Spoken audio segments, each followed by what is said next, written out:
changing. We're flying high, creating a complaint-free world. No more, no more complaining. People, their lives are changing. We're flying high, creating a complaint-free world. No more, no more. All right, I'm excited because I want to talk to you about something really, really important that I've talked to you about many times before. But this is becoming a part of my journey like never before. I touched on it yesterday. I'm going to bring you up to speed for those of you who weren't here yesterday. And that is, I was listening to a podcast the other day. And it was one of these nerdy podcasts on how the body works or the world or whatever. But it was talking about the fact that human beings already have what are called pacemaker cells. We think about a person who has an arrhythmia in their heart, and they may have a pacemaker installed. And what the pacemaker does is it maintains the constant rhythm of the heart so that we're not, could you imagine, and I'm sure some of you may have it, but if your heart beats arrhythmically, it really messes with your whole physiology. It's dangerous too. What I discovered was, never realizing, and they got really deep into it. I think it was Radio Lab that I was listening to. And they were talking about how we have pacemaker cells in our bodies, but we only have them in two places. There are only two places where we have pacemaker cells. Because if you think about it, there are only really two functions that absolutely, I guess, must happen 24/7. And that is, we have pacemaker cells, and the pacemaker cells in our heart are in our heart. And they literally are there. The cells that keep our heart pumping are right there in our heart. Well, that's good because you don't want it down in your left pinky toenail and something gets severed and then all of a sudden your heart can't beat, right? You want it right there in the heart. You want it right there in the delivery system. You want it right there where it is most needed. We also have pacemaker cells for our lungs. Now, our lungs, of course, surround our heart, and our lungs put oxygenated blood into our heart where it is pumped out.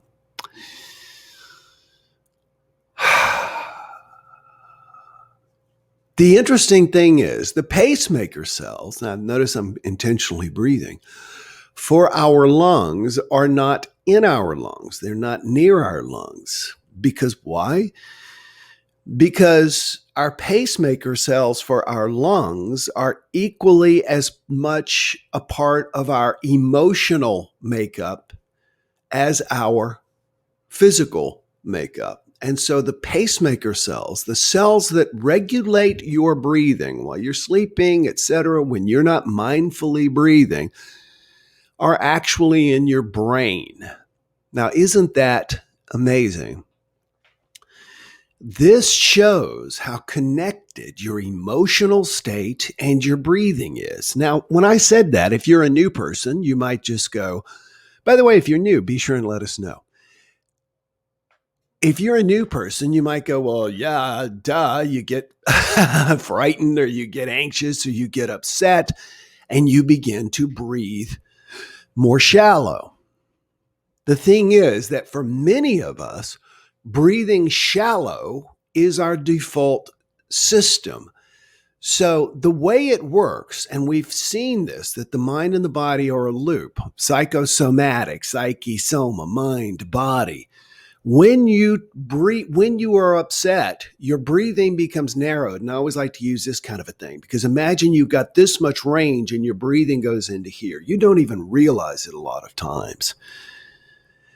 And if you're a person like me with PTSD from my childhood, the last year and a half during COVID, I have become so hyper conscious of how I breathe. And I can wake up first thing in the morning with a day to look forward to, and yet my breathing is in that shallow area. And what do you think my mind does? My mind thinks that I must be in distress. And so it literally becomes hyper vigilant, looking for things to be distressed about. Seek and ye shall find. Exactly. So, yes, the emotions drive the breathing. The breathing drives the emotions. And now I'm about to lay something on you that if you're really, I don't know, serious about getting stress out of your life, I'm about to lay some gold on you. And I've got a group of people that are paying me 12 grand to come in and teach them this exact same thing over a 2-hour period at a conference. So here we go. Create some sort of breathing exercise where you fully deplete your lungs on a regular basis. I have become so aware and attuned to this. Now, before I explain what I mean by that, let's talk about meditation. People talk about meditation. I think meditation's important. I meditate twice a day. I think it's very important. And you know what I've discovered? When I reach that level of relaxation in my mind, what do you think also simultaneously changes? Right, my breathing. My breathing gets deeper. Now, when we say deeper, what do we mean? Do we mean that we inhale more? Yeah, usually, but deeper more than anything means exhaling. It means exhaling. Your sympathetic nervous system, that's the thing that you can't control. That's all part of your inhaling, right? If a monster is coming at you and you need to run away, the first thing you're going to do before you even run is take a deep breath. Believe it or not, that's part of your sympathetic nervous system.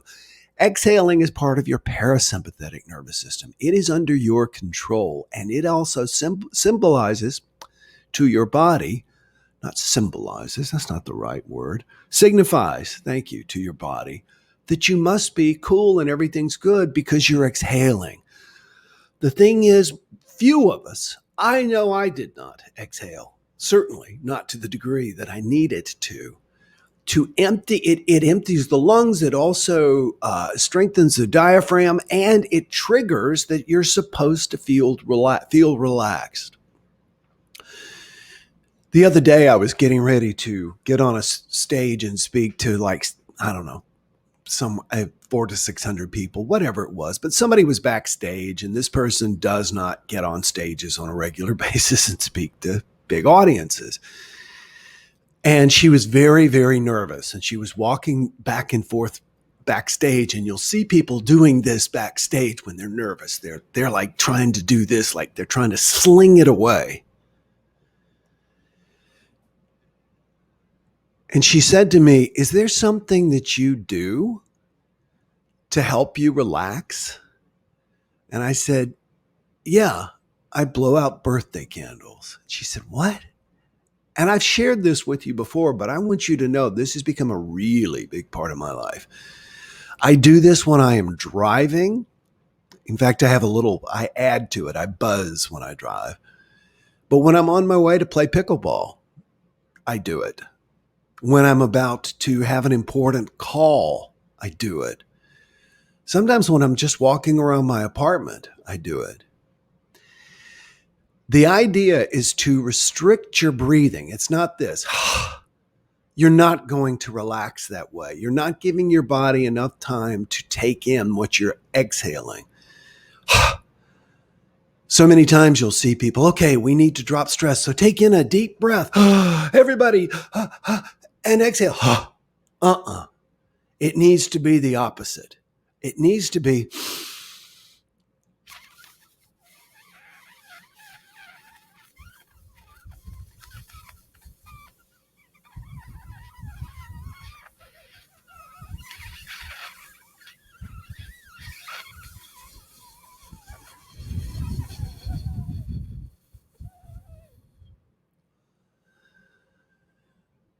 wow. I just want to acknowledge for myself how much more I feel relaxed. And I want you to try it right now. If you are not driving, you have absolutely no excuse not to do this with me. And I want you to see the difference. I want you to feel the difference. Now, before you do, if you get too lightheaded, just blow the rest of the air out. However, I want you to notice that your heart rate is actually probably going to feel like it's picking up at first. It feels like it needs to drive that air out. And then when you realize it does not, then you begin to settle. All right, so everybody, take a breath with me right now and do exactly what I'm doing.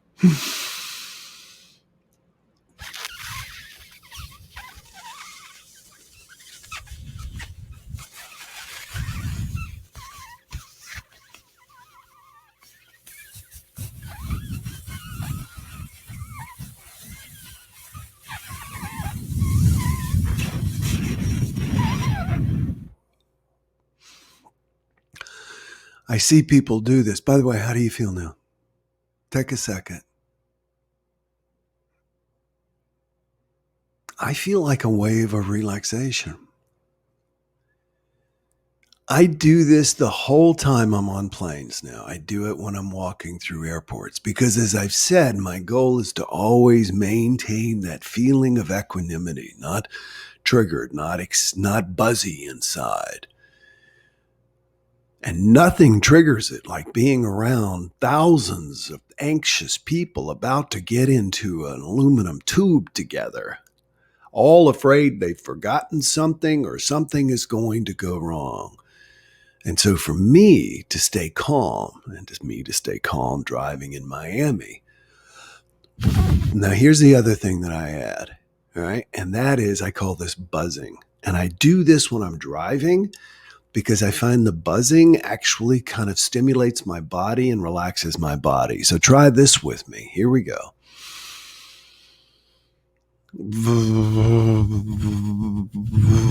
You want your lips to vibrate.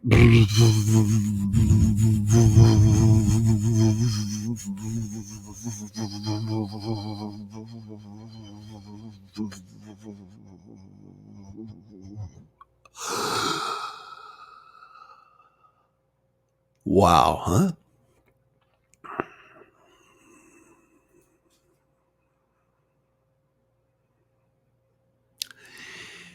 When something is attacking you, the first thing you're going to do is gasp in air.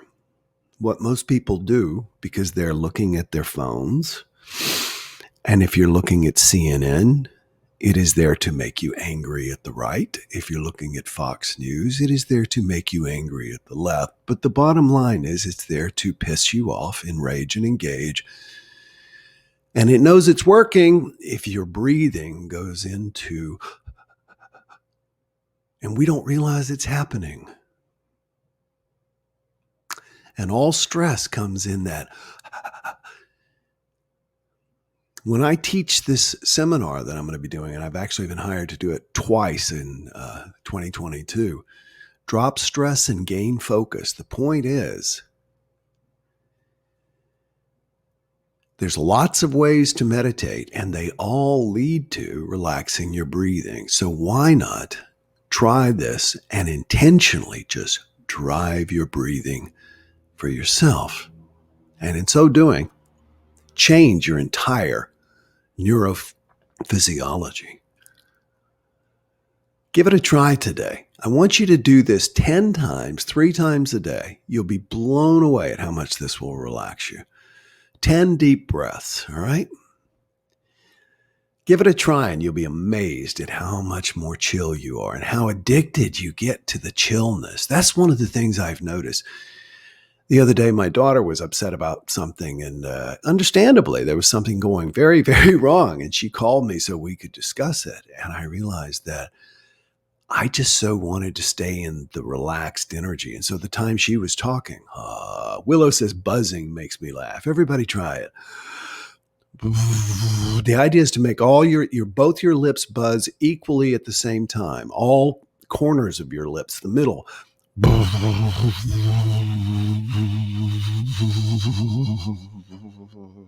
It is funny. That's why I only do it in my car. But this is my place to be vulnerable with you all.